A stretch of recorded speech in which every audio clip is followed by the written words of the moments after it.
9월 5일 오늘 만난 성경 말씀은 열왕기하 3장 1절에서 7절까지의 말씀입니다.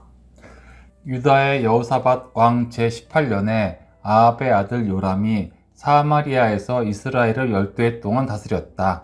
그는 주님 보시기에 악을 행하였지만 그의 부모처럼 악하지는 않았다. 그는 아버지가 만든 바알의 우상들을 철거하였다. 그러나 이스라엘을 죄에 빠뜨린 느밧의 아들 여로보암이 저지른 것과 같은 죄에서는 벗어나지 못하고 그로부터 완전히 돌아서지도 못하였다.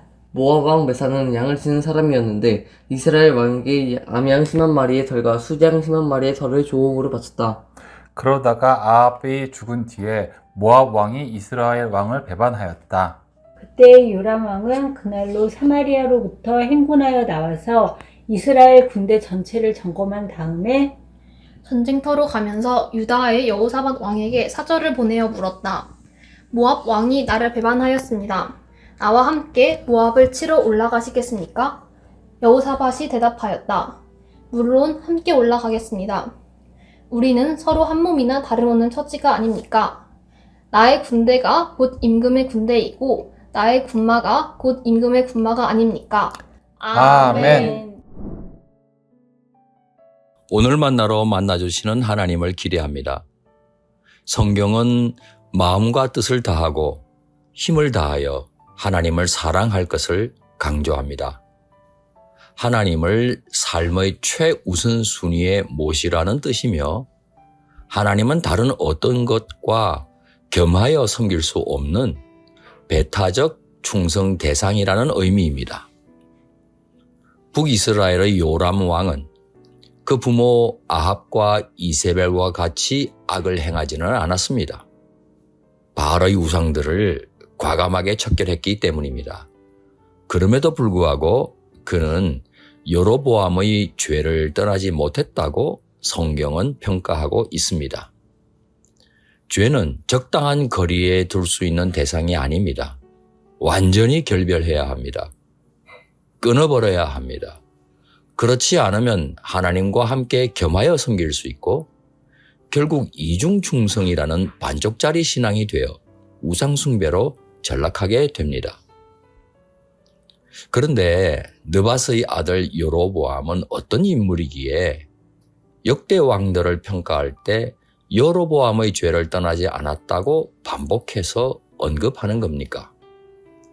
여로보암은 솔로몬의 아들 르호보암 왕의 학적 밑에서 온 백성이 신음할 때 유다와 베냐민 지파를 제외한 다른 지파들을 이끌고 새로운 왕조를 창건한 인물입니다.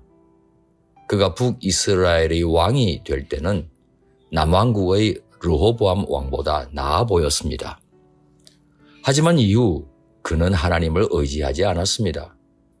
거룩한 제사장도 자신이 임명했습니다. 자신의 권력을 지키기 위해 종교를 이용했습니다.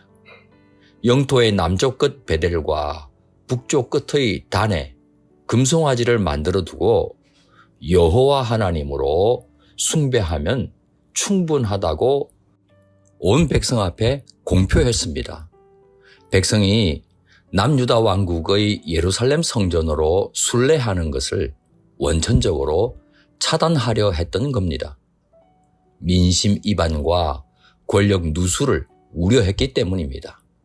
하지만 이것은 어떤 형상도 금지하신 하나님에 대한 반역 행위이고 명백한 우상숭배입니다. 지금 요람 왕은 소국 모압이 조공을 거부하는 것을 견디지 못합니다. 자신은 반쪽짜리 신앙으로 하나님을 배반한 것이나 다름없는데 자신을 향한 모압의 배반은 용납할 수가 없었던 겁니다. 남유다의 여호사밧 왕과 연대와 동맹을 제안합니다. 여호사밧 왕은 망설이지도 않고 수락합니다. 아마 공동의 이익이 있었기 때문일 겁니다. 주목할 것은 요람이나 여호사밧 모두 이런 동맹에 관해 하나님께 전혀 여쭙지 않았다는 사실입니다. 하나님께서는 이 동맹에서 배제되신 셈입니다. 이에 하나님께서는 당신의 존재를 드러내기 시작하십니다. 이들이 출정하는 과정에서 물이 바닥나는 것을 허락하십니다. 위기에 내몰리자 요람은 비로소 하나님을 찾기 시작합니다. 자신의 권력이나 동맹을 믿고 기세 등등할 때와는 전혀 다른 모습입니다. 어디 요람뿐이겠습니까? 평소 하나님을 찾지 않다가 곤란한 위기를 마주하게 되면 그제야 하나님을 찾는 모습은 우리에게도 있는 것 아닙니까?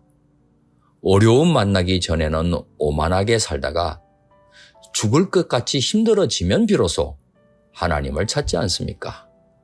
난관에 봉착하거나 징계를 받을 때만 하나님을 찾지 말고 평소에 하나님을 신뢰하고 평소에 하나님과 동행하는 것이 온전한 신앙이며 전심으로 하나님을 사랑하는 것이 아니겠습니까? 사랑하는 성도 여러분, 우리는 전능하신 하나님께서 주인이 되시는 삶을 살기 원하는 높은 뜻 사람입니다. 하나님은 우리의 위기 때만 아니라 언제나 우리의 주인 아니십니까? 주인 되신 하나님과 늘 동행하면 그 어디나 그 언제나 하늘나라를 경험합니다. 위기를 만나도 두려워하지 않아도 됩니다. 하나님은 위기보다 크신 분이시기 때문입니다. 범사에 하나님의 뜻을 여쭙고 하나님의 뜻에 늘 순종하려고 힘쓰시는 성도님 되시길 소망합니다. 기도하시겠습니다. 주인 되신 우리 하나님, 위기의 순간뿐만 아니라 언제나 하나님의 뜻을 여쭙고 그 뜻에 순종함으로써 매 순간 하나님과 동행하는 높은 뜻 사람 되기를 소원합니다. 귀하신 예수님의 이름으로 기도합니다. 아멘. 이제 두 가지 제목으로 함께 기도하겠습니다. 첫째, 오늘의 말씀을 따라 기도하겠습니다. 주인 되신 하나님과 마음을 다하여 동행하는 믿음을 주옵소서. 둘째, 사회와 환경을 위해 기도하겠습니다. 온 사회와 자연 환경 속에 주인 되신 주님의 통치가 드러나도록 진심으로 헌신해가는 높은 뜻 성도가 되게 하옵소서. 이 제목으로 기도하신 후에 개인 기도를 계속하시겠습니다.